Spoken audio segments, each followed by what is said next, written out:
Let's be honest, at some point you've probably thought, this isn't that much stuff. I'm sure I don't have to declare it. Maybe it was a few bags of coffee from Colombia, a bottle of mezcal from Oaxaca, or some weird fruit you promised your kid they could try. I live in Colombia and we've got some amazing things here you just can't get in the US. So when I fly, I get questions like, can I bring seed? What about Lulu, Cherimoya, or Granadilla? Can I fly with beef jerky, alcohol, or a backpack full of special effects makeup samples? And the answer is sometimes, sometimes not. Sometimes you get a friendly customs agent, and sometimes you get a $2,600 fine and a lifetime inspection flag. In this video, I'm going to show you what you can bring through customs, what you must declare, and what'll get you detained, fined, or worse, and end up in viral TikTok labeled "Don't Be This Tourist," because the line between a thoughtful gift and an agricultural contraband is thinner than you think. Let's break it down.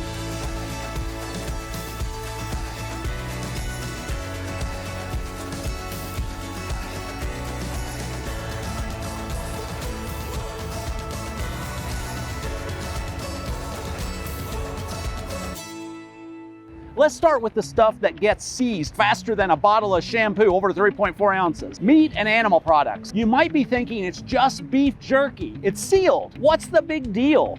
Well, to customs agents in the US, the EU, Colombia, Mexico, and most of the civilized world, meat products are considered high-risk agricultural items. Even if it's dried, even if it's delicious, what's usually allowed, if declared and sealed, shelf-stable, sealed canned meats like tuna or Spam, foil-packed fish, some sealed beef jerky, depending on the country, pet food, plant-based or with proper labeling. What's often banned or heavily restricted is homemade jerky, deli meats or charcuterie, chorizo, jamon sausage, basically anything tasty.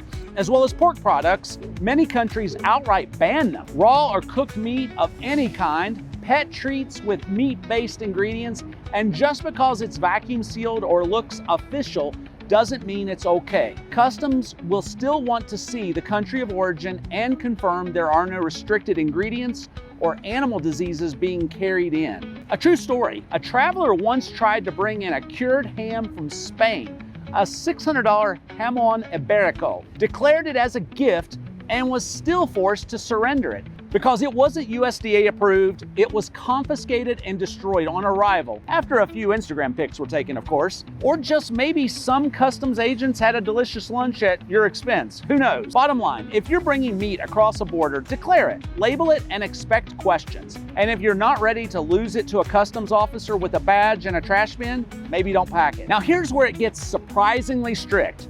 Fruits, vegetables, seeds, and plants. They might seem harmless, even thoughtful. You're just trying to share some culture, right?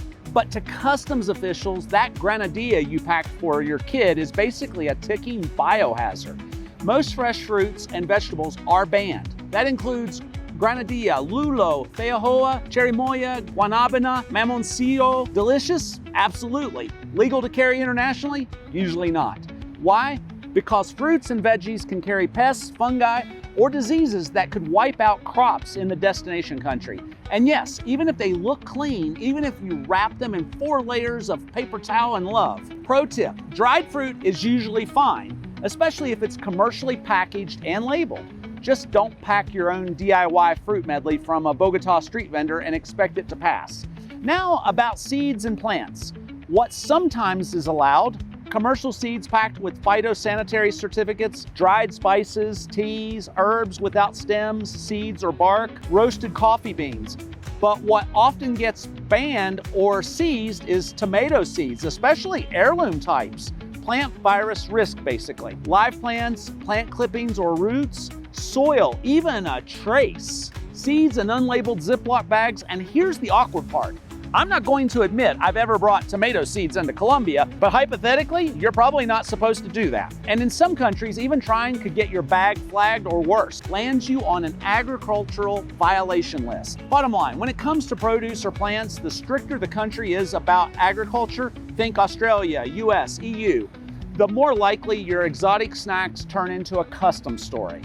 Now let's move on to the tasty stuff that feels legal and usually is, but can still get you flagged if you don't follow the rules. Coffee. As an American living in Colombia, I get it. You want to bring the good stuff back, maybe as gifts, maybe to hoard for yourself. Roasted coffee beans or ground coffee, totally fine as long as it's roasted and commercially bagged. You can usually bring up to 5 kilograms or 11 pounds for personal use without declaring. Green unroasted beans, banned in many countries, including the US, because they can carry pests. Dried spices, teas, herbs, and condiments, generally allowed, especially if they're sealed and labeled. Think turmeric, cumin, oregano.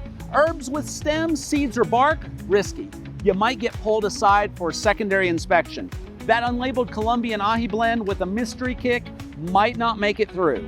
Pro tip, avoid anything loose or unlabeled. TSA agents don't like mystery powders, and neither does Custom. And I brought a brick of panela back a few years ago, and that caused me to get inspected in Miami. But once they knew what it was, they were okay with it. Chocolates, cookies, packaged candy, no problem. Bring all the jet chocolate, bocadillos, or arequipe you want. Just keep it commercial and sealed. Homemade sweets?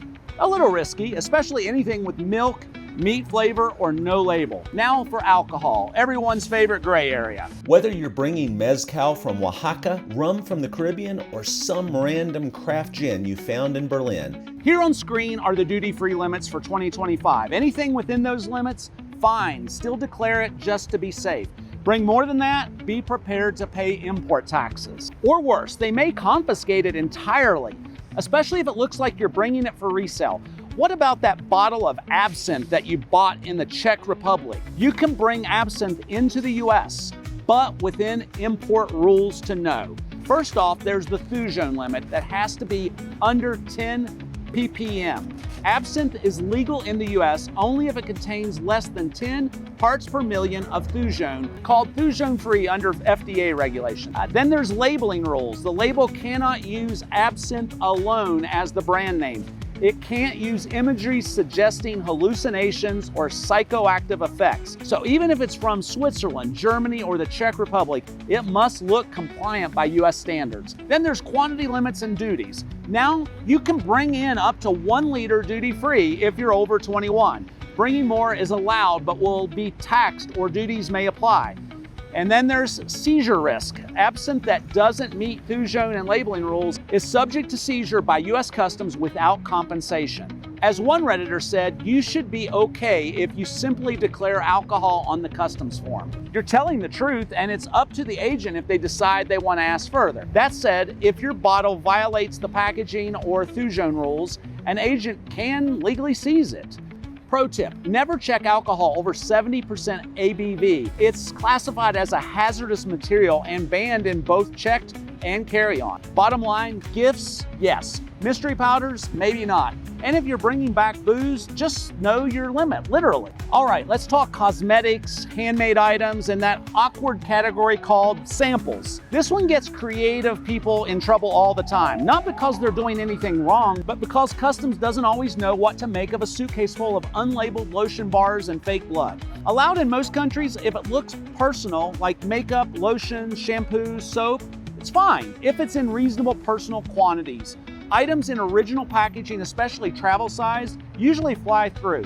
Handmade gifts, things like artisanal soap, skincare, or crafts, are often okay in small amounts, but here's where things go sideways. Unlabeled liquids or creams in jars or squeeze bottles, demo kits or product samples for business use, anything with CBD, hemp oil, or medicinal claims, even in countries where cannabis is legal, Customs still has its own rules. And here's a real-world example. I have a friend in the US who runs a special effects makeup company.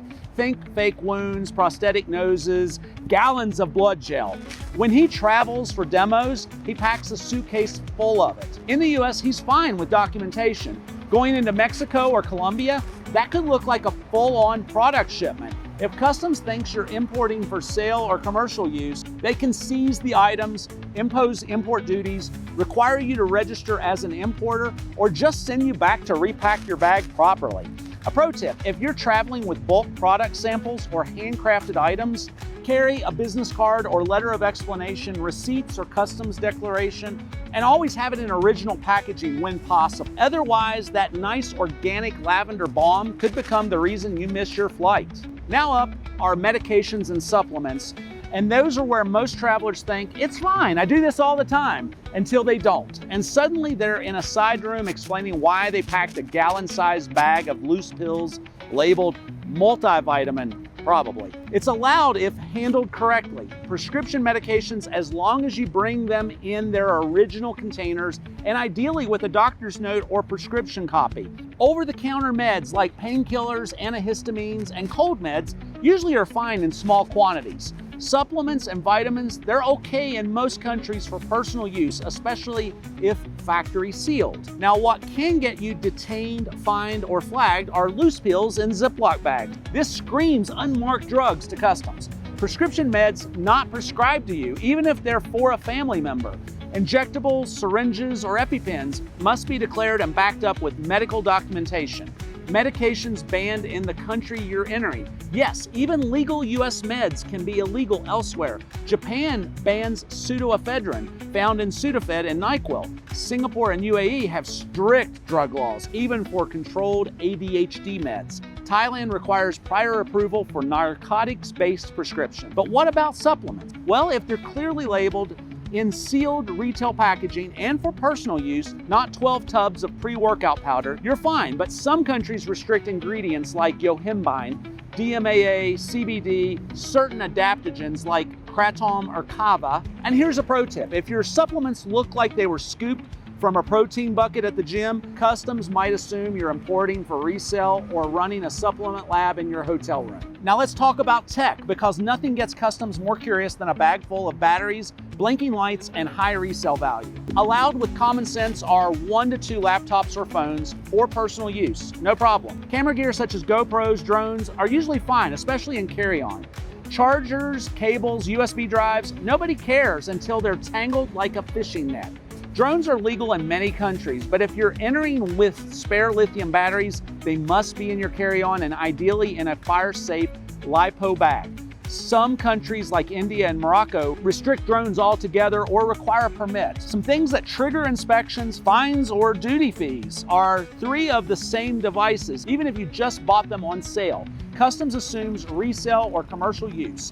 High-end electronics in original packaging. Unopened boxes, you're importing. Smartwatches, tablets, cameras over duty-free thresholds. Tools, even small ones like screwdrivers, multi-tools, or portable soldering kits. These often have to go into checked baggage and still might get flagged. What about resale value? Well, many countries have a duty-free limit for electronics. Anything above the limits, like a new $2,200 MacBook, may be taxed or detained until you pay up.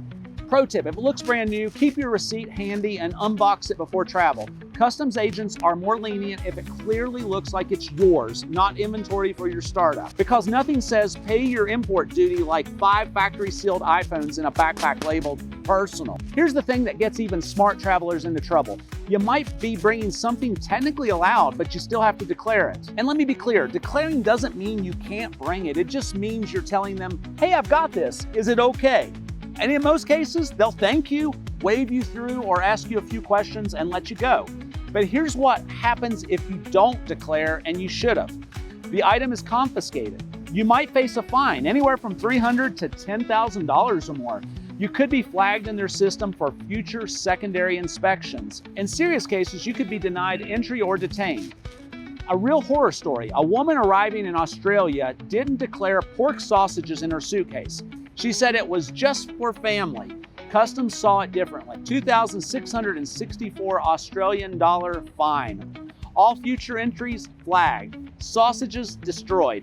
Vacation ruined. Final customs truth bomb. If you declare and you weren't supposed to bring it, worst case, they take it. But if you don't declare and you were supposed to, you're in real trouble. Golden rule, when in doubt, declare it. So here's the deal. When it comes to international travel, the customs line isn't where you want to start improvising. If you're traveling with foods, seeds, meds, tech, or souvenirs, know your limits. Declare anything even slightly questionable. Keep receipts, labels, and packaging. It helps. And most importantly, don't be the person who delays the entire line because you forgot there's a frozen mango in your shoe compartment. I've linked printable checklists and customs rules for the US, Colombia, Mexico, and the EU down below, along with a few of my favorite tools for figuring out what's allowed before you pack. If this saves you a fine, a delay, or a confiscated block of cheese, give it a like, subscribe to Places to Go, and drop your weirdest customs experience in the comments below. And if you've accidentally smuggled tomato seeds or a bottle of hot sauce in your sock, hey, it happens. Just don't make it a habit. Until next time, I'll catch you in the next video. Take care.